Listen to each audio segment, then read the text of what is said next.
Disney vient tout juste de montrer à la D23 plusieurs teasers de films qui vont sortir. Mais sans aucun doute, ce qui a le plus attiré l'attention des fans, ce sont les scènes de La Reine des Neiges 3. Avez-vous remarqué tous les détails et indices cachés dedans qui indiquent exactement comment le film va être ? La sorcière des glaces. Sans aucun doute, la chose qui a le plus attiré l'attention dans le teaser du 3e film d'Elsa et Anna est l'apparition de la grande méchante. Elle a des pouvoirs très similaires à ceux d'Elsa, de manipuler la glace, mais apparemment à un niveau bien supérieur à celui de l'ancienne reine d'Arendelle. Ce qui indique que, probablement, elle possède beaucoup plus de temps d'expérience que la sœur d'Anna.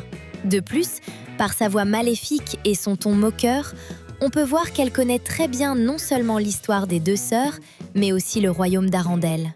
Cela peut être un indice sur la véritable identité du personnage. Elle est, à coup sûr, la sorcière des glaces de la mythologie nordique, puisque le royaume de nos protagonistes se trouve exactement en Scandinavie, où ces légendes ont pris leur origine. Il existe une déesse appelée Skadi, qui était une guerrière des glaces que même Odin en personne, le roi des dieux, redoutait. Cette sorcière des glaces pourrait parfaitement être Skadi elle-même, qui, après des siècles, est retournée à l'endroit qu'elle a elle-même aidé à fonder dans un lointain passé, et qui deviendrait un jour le royaume d'Arendelle. Et la famille royale d'Arendelle pourrait très bien descendre directement d'elle, un fils qu'elle a eu dans le passé avec un humain dont elle est tombée amoureuse, l'ancêtre du premier roi d'Arendelle, mais qu'elle a abandonné car elle ne voulait pas le voir vieillir et mourir. Et maintenant, elle serait de retour pour rencontrer, comme elle le dit elle-même, les célèbres sœurs d'Arendelle. Mais ce n'est pas la seule possibilité concernant la nouvelle méchante de la Reine des Neiges. C'est parce qu'elle pourrait très bien être une troisième sœur. Il existe une théorie très sympa qui circule sur les forums de fans et les réseaux sociaux, selon laquelle le nouveau personnage serait une troisième sœur des reines Anna et Elsa. Mais vous vous demandez peut-être comment ça ? Nous avons déjà vu des scènes des filles quand elles étaient petites et il n'y avait aucune autre sœur, qu'elle soit plus grande ou plus petite. Si nous regardons les 2 premiers films, il sera vraiment impossible de penser à cette possibilité.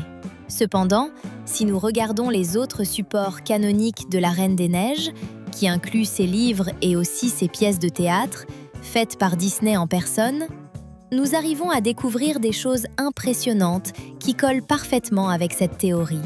Pour cela, nous devons revenir au premier film, à cette scène où le roi des trolls, Grand Pabi, a le pouvoir d'effacer les mémoires, tout comme il le fait avec Anna après l'accident avec Elsa, qui a failli coûter la vie à sa propre sœur. De plus, comme nous allons en parler dans un instant, Grand Pabi lui-même avait déjà utilisé cette magie officiellement sur 2 autres personnages de la franchise. La reine Rita, la grand-mère d'Anna et Elsa, et la mère de Christophe. Ce qui nous amène à nous demander combien d'autres fois l'a-t-il déjà fait ? Et si le roi Agnar et la reine Iduna, les parents des 2 princesses, avaient eu une première fille née maudite, du moins pour eux, avec les pouvoirs de glace depuis qu'elle était un tout petit bébé ? Avec cette situation compliquée, ils auraient pu demander conseil à un grand ancien magique d'Arendelle, qui, en réalité, serait un méchant déguisé, dont nous allons également parler dans le prochain point. Comme solution, il aurait indiqué que le roi et la reine d'Arendelle devraient emmener le bébé dans cette dimension ouverte par l'aurore boréale que nous avons vue dans le teaser.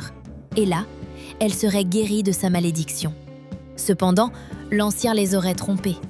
Dès qu'ils auraient laissé le bébé à l'intérieur du portail, et pendant qu'il serait encore à l'extérieur, ils fermeraient l'accès à la dimension de glace et garderaient l'enfant et ses pouvoirs magiques rien que pour lui.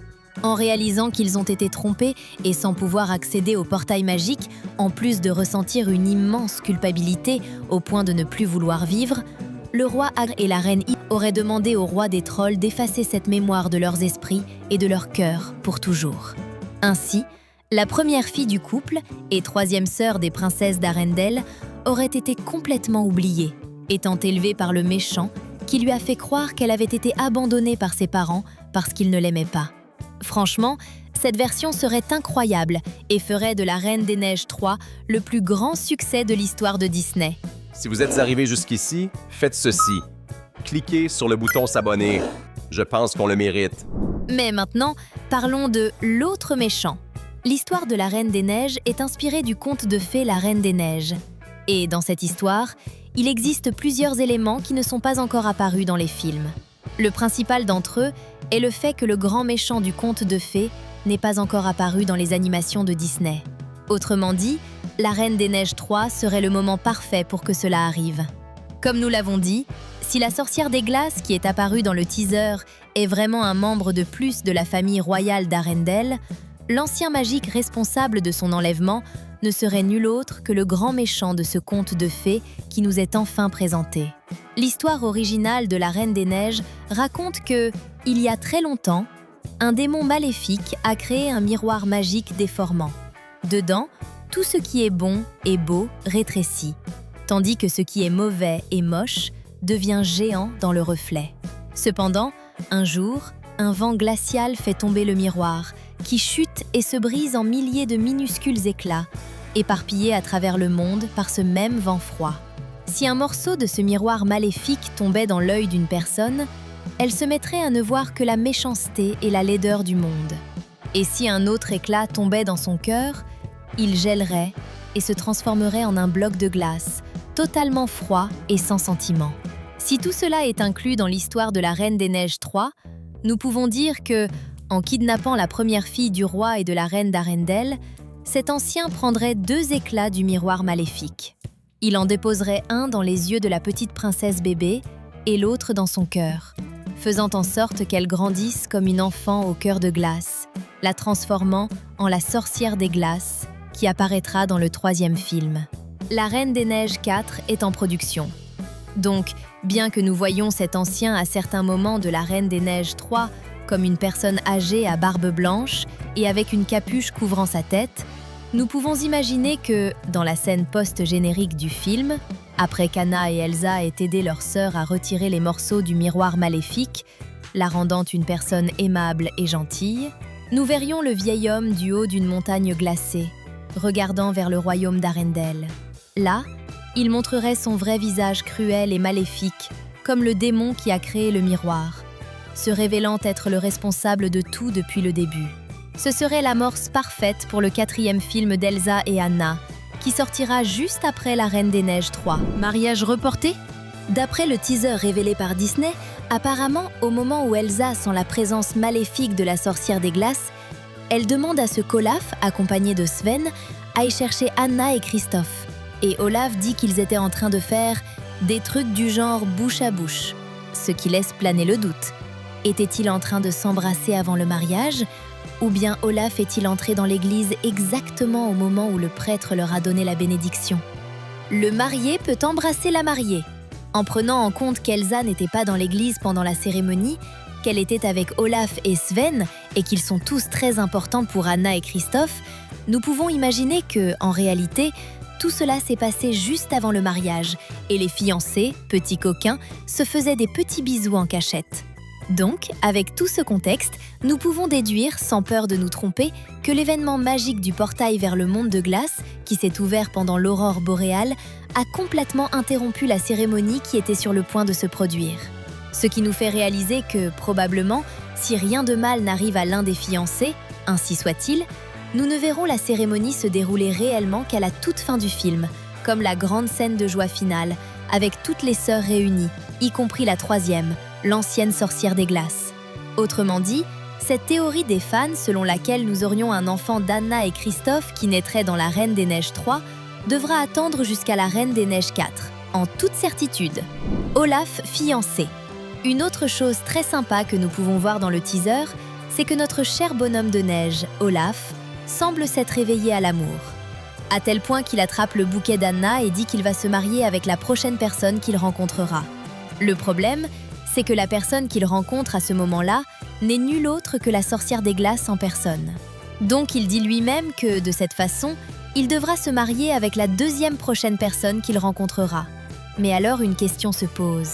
Qui pourrait être cette future fiancée d'Olaf ? Et la réponse à cela semble se trouver exactement dans la pièce de théâtre de Disney de la Reine des Neiges. Dans l'histoire des pièces de théâtre, nous n'avons pas les trolls, ni Guimauve, ce monstre de glace géant qu'Elsa a créé. Là-bas, ils ont été remplacés par les Huldrefolks, un peuple caché qui vit dans la même région où se trouve Arendelle. Ils ont une petite taille, à peu près de la même hauteur qu'Olaf. Ce sont des créatures magnifiques et qui s'intéressent aux êtres d'autres espèces. Ils ont une apparence similaire à celle des arbres, avec la peau en bois, ce qui les empêche d'avoir froid. Et si la sorcière des glaces avait une assistante Huldra, c'est comme ça qu'on appelle les femelles des Huldrefolks, nommée Samantha, ce qui est exactement le prénom qu'Olaf n'arrête pas de crier dans le deuxième film, jusqu'à se demander s'il connaît, en fait, une Satan. Ne serait-ce pas incroyable? Les deux tomberaient amoureux au premier regard, mais ne pourraient se marier que si la sorcière des glaces et Elsa les laissaient faire. Et, à la fin du film, en même temps que la cérémonie de mariage de Christophe et Anna, en même temps et au même endroit, aurait lieu la cérémonie d'Olaf et Samantha. Franchement, ce serait vraiment génial, vous ne trouvez pas? Si vous voulez plus de vidéos comme celle-ci, commentez ci-dessous plus. Nous laissons 2 vidéos très sympas pour que vous continuiez à rester avec nous ici sur la chaîne. Cliquez et amusez-vous. Merci!